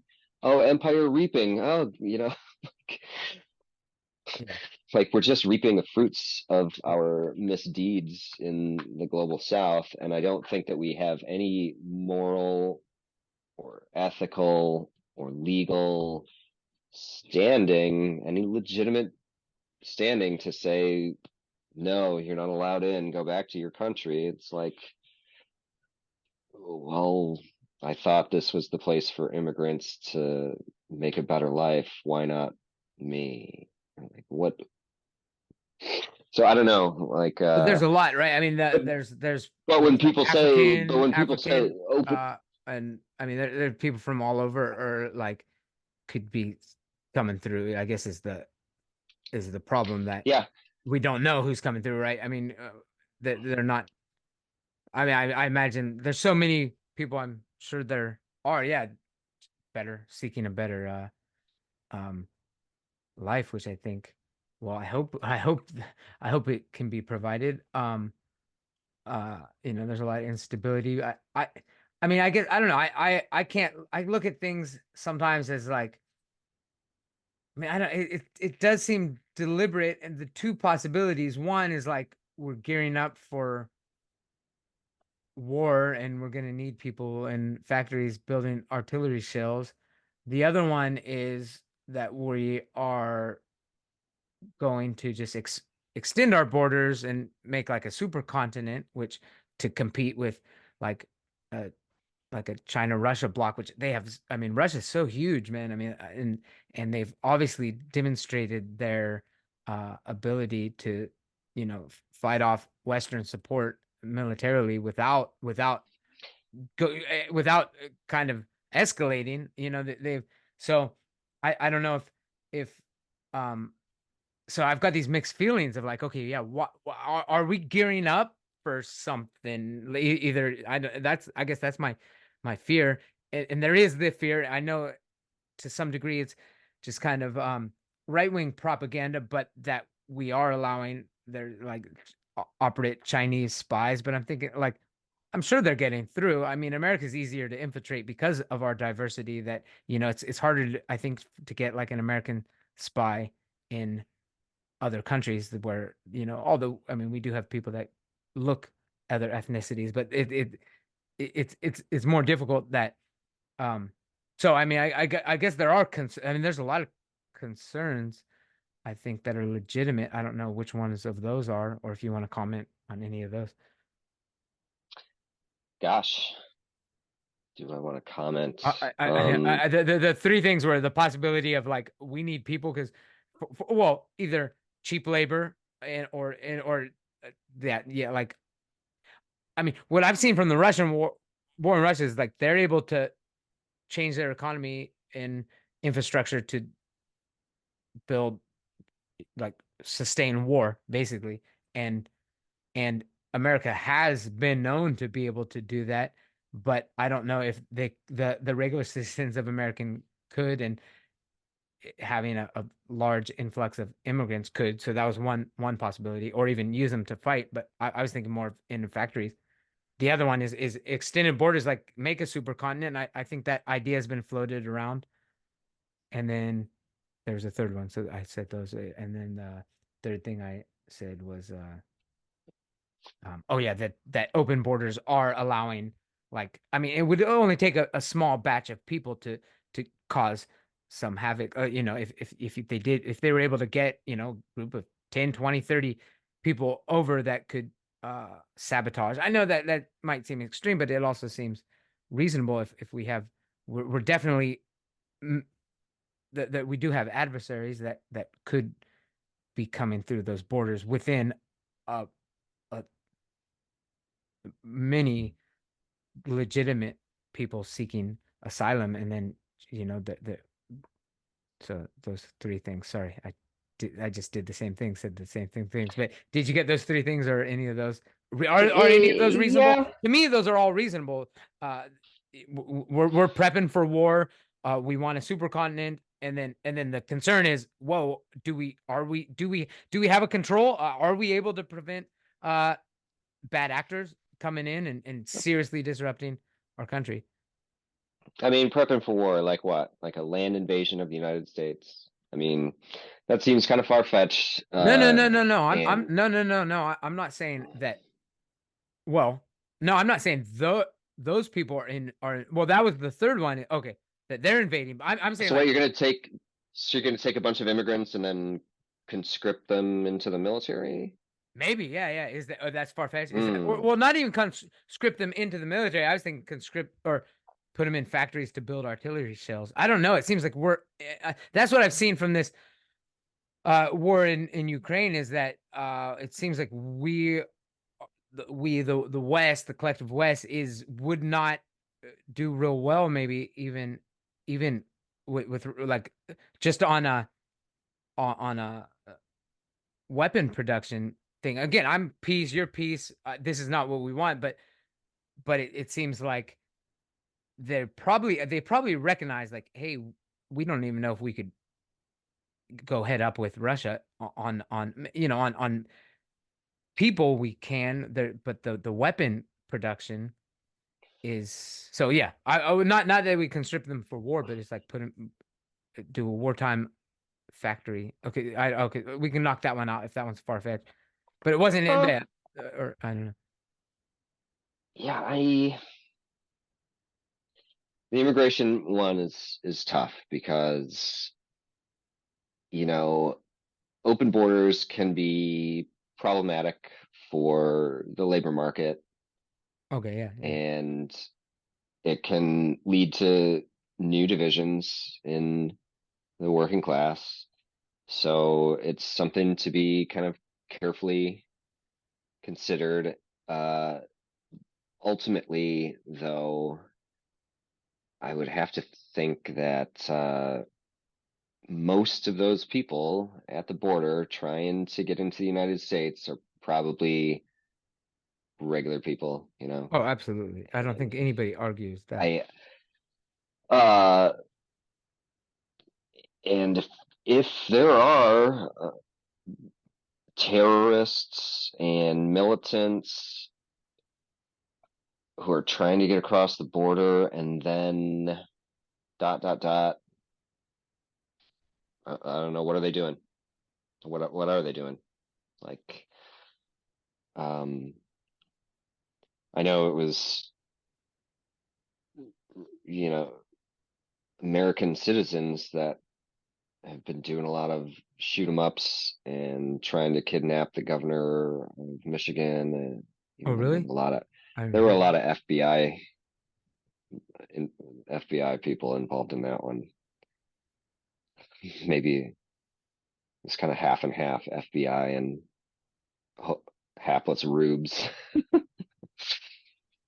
But they did plot to kidnap the governor and possibly blow up a bridge in the town where I went to school. I used to ride Oh, across it on a bus, on the wow. school bus. Yeah. This bridge that they were going to blow up to like confuse uh, law enforcement. So, I mean, I feel like these fears of foreign adversaries slipping their agents through at the borders is maybe a little bit sensationalized and overblown. Uh, Definitely and, sensationalized, but it and I seems think, easy to do. It seems and I like it think, never can be. and I think, you know, the way that they process and vet these immigrants and asylum seekers, they would find them. One would hope, or find most of them. Yeah. Uh, but yeah, you can't just. I don't know. It seems like they're doing a piss poor job of processing people who show up at the border asking for entry. It seems like they're doing a bad job, and why don't they get their act together? Seems Seems silly. reasonable. Seems Yeah. unnecessary. People and like the barbed wire in the river, like ugh. Come Oh, on. Come on. Awful. Cruel. yeah. So, Like so I shouldn't laugh, but I guess I'm laughing because it's like absurd yeah. how cruel and unnecessary it is what they're doing, and I'm just like flabbergasted that like are they the adults in the room? Like who came up with that? Jeez. So would a supercontinent be a good thing for America? Like at least, or I don't know. I mean, I don't know if I don't I don't think know if the the plan was Canadian North and South I don't America or somewhere I don't think Canada landlocked. and Mexico are eager to give up their national sovereignty. Yeah, yeah. I don't think they are either. But if that were the plan, And I don't think that would lead I don't think that would lead to a stable political formation. I mean, I think that we could be better partners to yeah. like Mexico and maybe Canada. I feel like we're pretty close allies with Canada, and Mexico is a interesting kind of relationship. But I guess being the senator for Michigan, I would maybe think about Canada more and Yeah, yeah, definitely wall though. You're for the wall, right? At the Canadian border. the wall of Canada. Yeah, it's funny how like the border with Canada isn't like nobody is clamoring for a wall up there. Yeah. Well, Why? I don't know. I heard there were people coming through. I saw something, forest or I'm sure something. people do come through the northern border, Yeah, but I don't yeah. hear very much clamoring to build a wall. I don't hear Donald Trump like, we're going to get the Canadians to build the wall. That was the funniest thing when he said he was going to get the Mexicans to build the wall. That was awesome. I have to say, Donald Trump is one of the worst, funniest things that's happened to America. Like you and me were both in Thailand in 2016 when he got elected, right? Yeah, yeah. Do you remember talking to like expats from Europe and Great Britain about Trump while he was campaigning? Uh, yeah, no, yeah. I think that was actually, yeah, I wasn't, that was the year, that was the first year I voted, and I voted for Jill Stein, and didn't, I didn't remember that much. I didn't, was that, Donald wait, Trump, Hillary Clinton. yeah, oh, that was, no, that's right. Oh, yeah, yeah, because I did, no, that was actually the first time I got invited. I registered as a Democrat to vote for Bernie that year, and then, and then, I and think I then, did that too. and then I I think didn't, I, and that's yeah, and I think I registered to vote for Bernie, in the primaries, yeah, and then like Bernie gave all the money yeah, to yeah. Clinton and sold I us was all out, and I was just yeah, like, and oh, that's and I didn't even yeah. vote. Oh yeah, that's yeah, It that didn't even. I was that's just so well. Plus, I yeah. was overseas. Yeah. No, I that was was the only overseas, time. and And I was overseas and kind of trying to just, to be honest, when I moved to Thailand and went overseas, I felt like politics in the United States had driven me crazy, and I just tuned it all out for a yeah. while. And then, so around 2015, when Donald Trump was campaigning, like Europeans Yeah, I don't remember and then. I remember Brits talking to would bring it up to me, like out and about, at the expat watering holes. They'd be like, "How about this Trump campaign?" And I just remember being like half paying attention, and I knew that Hillary Clinton was in the race, and I just figured, like, I was like, doesn't seem like the apprentice guy is gonna get elected. That seems pretty absurd. And so I just kind of assumed that Clinton was gonna take it. And then Trump like shocked, a lot of people. yeah. Like a lot of people were pretty shocked that he won. And I was too. I was just like, wow, geez, things really went pretty bonkers, didn't they? And then I got back in 2018, halfway through his administration, and things were bonkers. And then they just went even Hmm. more bonkers when COVID hit and And then Black Lives Matter and the whole deal. yeah, and just continue. We got to get out of it, I guess. Well, and I think that's also part of what probably inspired me to take these steps, where it's like, wow, it seems like there's an opening. It seems like people are finally ready to say, hey, enough of this. Yeah. We've all had enough of this. Yeah. And Yeah. maybe people are ready to try new strategies and new ways of getting involved and getting active. Yeah. No, that's yeah, that is and it could be an yeah, I mean it could be an age thing. I guess I'm more interested now in in politics. I wasn't really when I was younger, but at the same time, I don't know, maybe it seems like, I think in the younger 90s and the groups early are. aughts, in the 90s and the early aughts, it was just there wasn't anything to connect with. I Yeah. didn't feel like I, Yeah. I feel like I looked around a lot. I was young and like passionate about politics and studying the world around me, and I tried to learn everything I could, but I didn't see any opportunity to be like politically active. Didn't Yeah. seem possible in at that time in the United States. Yeah. It was, yeah, 90s and early 2000s were a strange time. And right up to 2008, that was another kind of wake up moment, I think, for Americans. Uh, but what, in 2008, I was 24.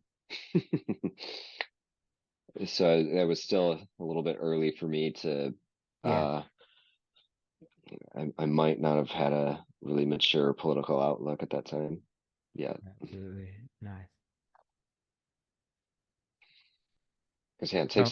maybe takes a little bit of maturity to decide, hey, don't complain. Hmm. Find a way to make things better. Yeah. Yeah. No, I love what you're doing. I'm gonna put yeah, I'll put links. Not that I don't know how many people I know in Michigan that are necessarily going to, but like I said, I mean it's yeah, you're inspirational in a way that I mean, even if it's something smaller, even if it's yeah, like somebody doesn't want to just run for something, but just get involved but it's also making me feel a little bit like okay, I'm not doing anything. It is harder, but I do think I can connect and actually here in Thailand, I mean it actually is making me want to connect just with my people too, just like I mean locally, I have no actually voice in Thai politics directly, but I mean, obviously my wife does, and we do have it's kind of nice. We have like a village chief, in our village, and there are activities that go on, and there are things that go on. So it is there is, like you said, a movement. I mean, it is it's multifaceted. It's not just about going out there and voting. It is just a real life connection. And that's what resonates with me with the Green Party. It is a collectiveness. It's just I almost feel like a green, but there's another movement that's not like apolitical. I think of myself more of it like just connected, making real connections, regardless of the politics. But of course, the politics are essential and necessary too. But if that's too Does much, your does your village have like those little votes bodegas? for Like the little bodegas, like just like a little shop that somebody opens off the side of their house oh in yeah, the oh yeah, village? yeah, yeah, yeah, yeah, yeah. But I like, feel like I feel like in rural Thailand, kind of those are really congregating spots, like where, yeah, people gather together, maybe, and yeah. for, Unfortunately, I don't drink and I don't eat lop. What lop is like, I don't, that is like pork, fried pork. That's lop. I always call them lop and lao stores because that's all they do is just eat yeah, yeah, yeah, pork and drink whiskey. But yeah. neither of those appeal to me. But there are and yeah, those little shops they also have that. But I like sometimes so I can do that with, as long as they don't use fish sauce. Um, Yeah, I just mean like but that's yeah, like a point of possible connection, yeah, yeah, even if, yeah, yeah, even if you don't. Yeah, I feel like, right, rice liquor and some kind of fried meat is often consumed at those little gatherings, but yeah, it's not required. You could drink a sponsor and you know, yeah. have a mango. Yeah, and also I mean yeah, I live right by that open crematorium, and we've got a aging uh population in our village, so Oh, so funerals. there's lots of funerals. Yeah, lots of You could funerals. go crash funerals as a way to Yeah, connect. yeah, yeah, yeah, yeah. No, I bring it. It's like tradition to go sweep the because there's a big chamcha tree, the rain tree with all the leaves. It's tradition to go there and help sweep it, and then also bring wood. So I'll bring. I've always got some extra chopped wood to bring it to like. I mean, it's kind of funny. Oh It's yeah, like that's nice. to help burn the body. Like everybody Yeah. everybody brings one chunk of wood, and then we get the big stack, and then stack it up, and then boom, throw that body on top. It's kind of cool, yeah. Um, Hmm. yeah, yeah. So So yeah, if yeah, yeah, I think that's the kind of connecting and connections that I think are the most important is to really reach out to the people around you and, you know, like doing that sweeping and bringing that wood that's helping out toward a collective experience, community experience, and it's, being a part of the community. And I think that's the most important thing we can do. yeah, Uh, and I know your work situation is pretty remote work, and like subcontracted stuff. So that's, you know, pretty difficult to uh, organize in those circumstances. yeah, And you're on the other side of the world from uh, the United States and United States politics. So whatever. yeah, yeah, You know, yeah, yeah, you yeah, don't have to you don't have to feel obligated to weigh in a bunch and get super active in the US political because you escaped. yeah. Sure, yeah, yeah, You yeah. escaped.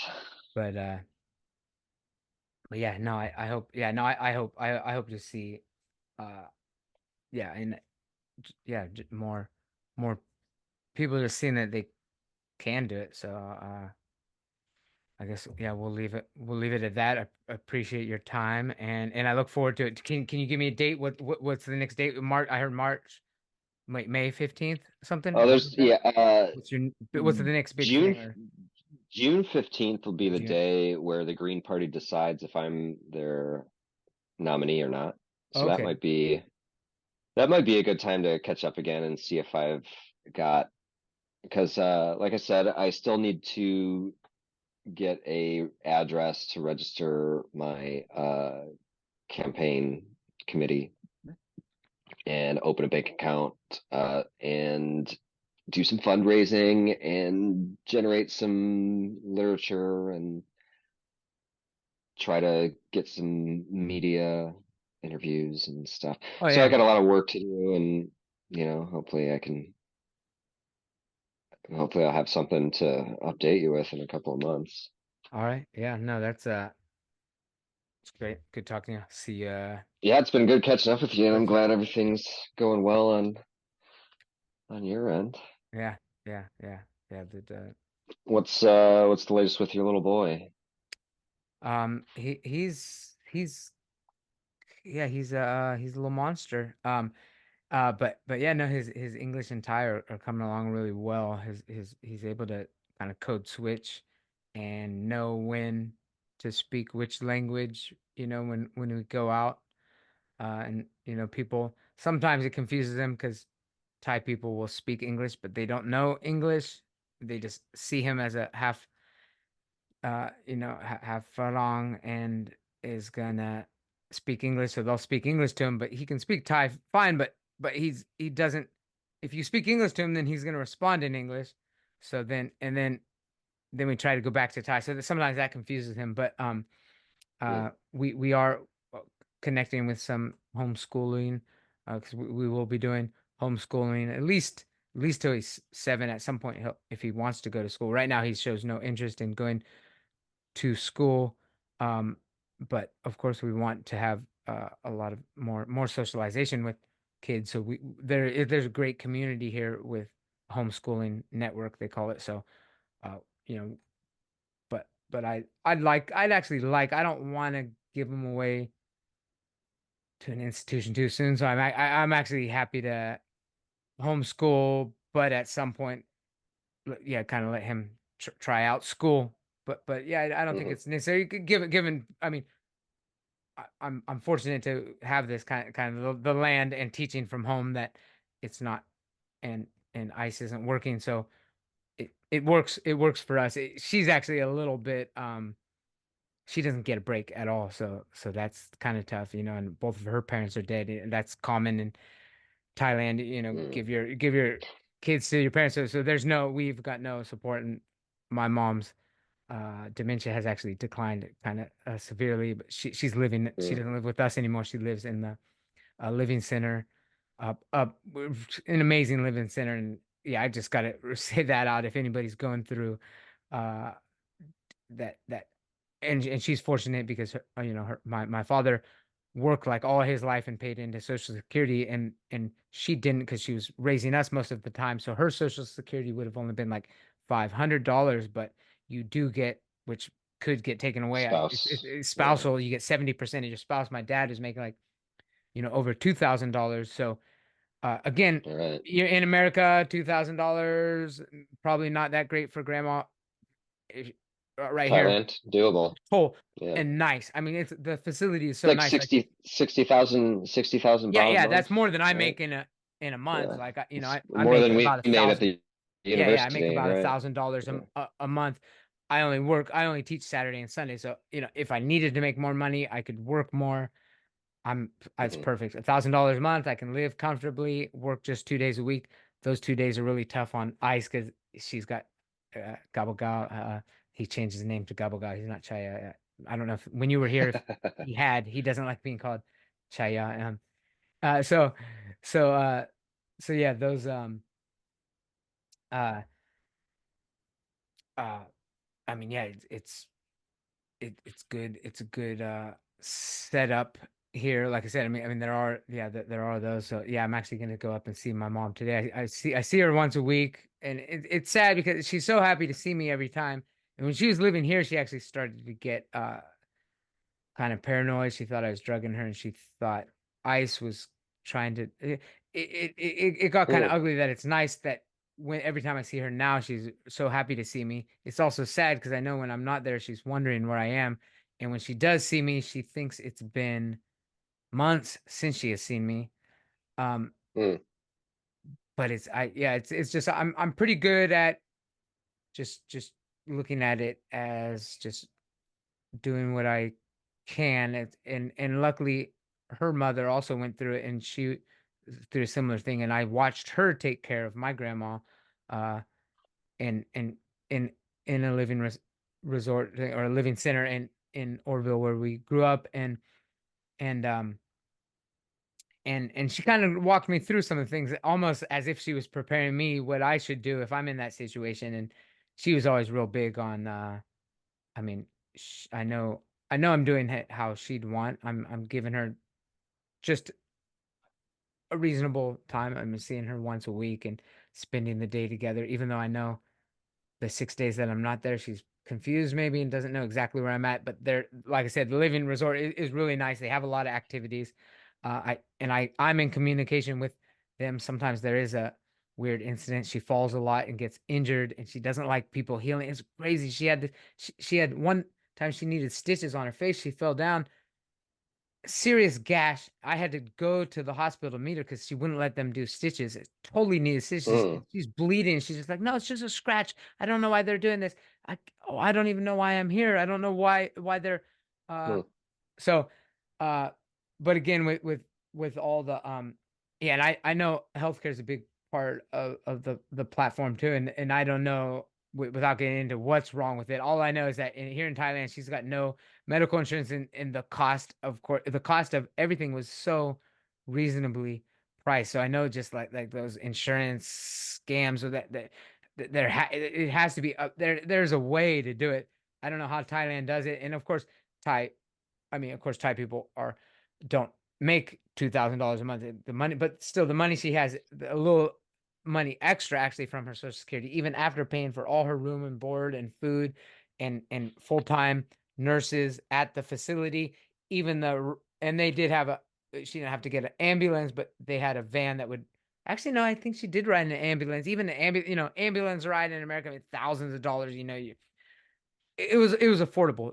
Uh, uh, Yeah, did I tell like you a a couple couple hundred of months dollars for ago? everything. Ambulance ride, stitches, medication, checkups, the whole process from start to finish of getting So yeah, yeah. I think I told you when I visited you that I had gone to a doctor in Northeast Thailand because I had injured my back pretty badly. Yeah. And I got a cortisone shot, and the doctor gave me like five different kinds of medication for, a muscle relaxer and a painkiller and a nausea medication if these other medications made me feel nauseous or bad, and like a couple more. Like I didn't even take them, all of them. And the cortisone shot and all that medication and like a pretty thorough exam, it all cost like $13 US, Yeah. which I think, what would that be in Thai baht? It would be like 400 baht or something, Yeah. Yeah. Yeah. which 300 baht is minimum wage Yeah. Yeah. day's Yeah. pay. Yeah. Yeah. So it's a little bit more than a day's pay for a minimum wage Thai person. Yeah. And that was my experience going to a clinic and getting treated for like a serious issue that I was having. Now, let's go back to, I think it was the end of December last year. I caught a bug from my daughter, I think, from her school, and I was vomiting and I couldn't hold down any food or fluid for it was like 14 hours, and I started getting really dehydrated and weak. And I thought I need to go to a doctor before I can't walk or function anymore. I didn't want an ambulance because an ambulance is so expensive. Yeah. Yeah. And Yeah. I didn't have insurance. I had just started a new job, and I was maybe eligible for their insurance plan, but also the insurance plan was going to have a high deductible and it was going to cost like a lot of my paycheck. Yeah. So I was like, oh, I don't know if I can even afford this insurance. So I go to I don't, there is no urgent care in the town. So I just go to there's a hospital in the town. And so they sent me to the emergency room, and I went into the emergency room and they admitted me. They, gave me IV saline, just Mhm. fluids. They did a little bit of nausea medication, in the IV, and they did some blood work, and they talked about doing more stuff like MRI or something. And I said, I don't want you to do that. Uh, so they didn't, because the blood work came back fine, and it didn't seem like I was getting worse. Like the fluids helped and the nausea medication helped, and I started to kind of recover. So they sent me home after a couple hours, one saline bag, one dose of nausea medication, one round of blood tests, $2,200 Yeah. was the bill. Yeah. That's like, And luckily, I was terminated from my job for writing luckily, too many stories the editor didn't like, you and say then I luckily? became eligible. Oh, Yeah, okay. because then I Oh, became okay. eligible for Medicaid, Okay. Okay. and Yeah. Those, and yeah. like, however would I have been able to, like, it would have taken me, or my finances would have taken a terrible, terrible hit. Yeah. Two Yeah. Yeah. thousand two hundred dollars Yeah. for like 2 hours of Yeah. pretty necessary medical attention. Yeah. And just like, what a stark contrast to Thailand, Yeah. where you can just get for $13. Yeah. I could And, have gotten the and that's same actually kind of for us attention. as foreigners from like ICE is fully covered and she only pays Yep. 500 baht a month. We pay it or something, she's got, I don't think that's available for foreigners anyway. I can't Yeah, pay no, anything. most I can, citizens can go to yeah, the hospital local. where they have their Tapian Ban Yeah, yeah, and yeah. like they can get treated for like 30 baht, right? Yeah, yeah, And then yeah. if there's a bill, maybe it comes, or maybe you just get treated for 30 baht because you're Yeah. on the Yeah, that's, I think she citizen had, I mean, even health our, insurance. yeah, even our yeah, even giving birth, we paid money and then we got reimbursed. We paid like 9,000 baht, so it's like $300 or something. And then it actually got, she got reimbursed for it for some, I don't know how. Yeah, it was like 3 months later or Uh, something, and completely not expecting it or needing it, but it was nice to get. yeah, it's And pretty. and and It's and yeah, It almost takes living in a different country to really drive home how ridiculous the system is, or even call it a system in the United States. It's really awful. yes, and all right, Triumph of the middlemen. yeah, but you can do it. Yeah, I and it was funny how in the middle of the pandemic they just stopped talking about Medicare for all. It was weird. Because it would be way They too just stopped talking. expensive, or I mean, they didn't want to deal with helping everybody. I mean, or just no ideas why. I mean, it seems kind of ridiculous, I guess. Probably the most Yeah, important time to, the insurance lobby. I don't know. yeah, yeah, and yeah, there you go, yeah, yeah. That's Um, the only explanation I can come up with, is like the insurance lobby was like, "What? We don't care that there's a pandemic. This is nothing changed for us. We still make our money the same way." yeah, yeah, um, Well, all right. I guess we went over 2 hours. Hey, yeah. Um, you gonna uh, edit out, trim it down to You been uh, doing any editing to yeah. your I mean, I will shows? post the full thing, and then I'm actually like 5 behind though. Doing well, I used to last time I did the a snippet reel that takes too long where I just take everything out and try to make a one shortened version. Now I'll go through, just take a couple clips maybe and post the clip to kind of promote it. But this is gonna go up now. Right now I'm gonna go. I do a I go into Word document, dictate, and I just kind of try to just sum up all my ideas that I think we covered, and then post that into Chat GPT and say smooth this out into a podcast description, and then so they took the audio to text, they kind of smoothed it out, and Hmm, then as that video is rendering, and then I'll move it down into my template that's already got things. So the podcast will be posted immediately, but as far as like the interesting. little clips, it's probably going to take so long because I'm behind. But I'm but yeah, the full length podcast is actually going to just be boom as soon as possible. I try to get that up just immediately, and then um hopefully there's some clips. So actually, yeah, that's what I like to. I've been ending it on this. Is um another thing that yeah. So I just kind of came up with this concept. What this podcast is. I mean, part of it is like I'm don't have any native English speakers to talk to, so it's kind of nice to have these long conversations. Obviously, they don't have to be recorded and posted, but um I I kind of look at it as like that law of attractions, or law of attraction in action, where it's like I'm we're not just I'm not just thinking about concepts and sending the energy out to the universe, but we're actually formulating those thoughts into words and posting it on the internet. So that's why I want to ask you. We're calling out to the universe right now. Close your eyes, find the vibration. Give me a hashtag that I like to. I hashtag my regular ones, Dr. CD, mental breakthrough. I can put your name. Give me a hashtag that's gonna connect to the people that should hear the message. Hmm, I guess like green together. Green together. I love it. All right, there. I It's might. just kind of the first thing that That's jumps it. No, that jumps is to mind. it's that's the law of attraction in action.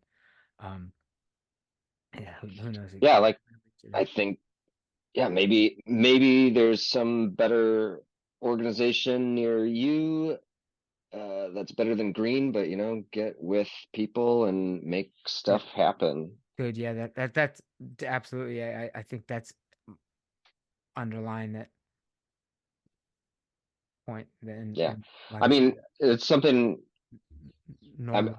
I'm as much telling myself to do it as I am telling other people to do it because I don't Yeah. think that I'm the best at connecting with neighbors and coworkers. I'm not like great at it, but I'm always like Well, I'm really trying to work on it that's and what I like about it. No, that's encourage why you're other people to work inspirational. on it with That's me. what's Yeah. inspirational. If you were just this overly charismatic guy that's just got all this smooth talking connection, that would make you unattractive in a way. Like it's hey, Maybe wow. so, maybe so.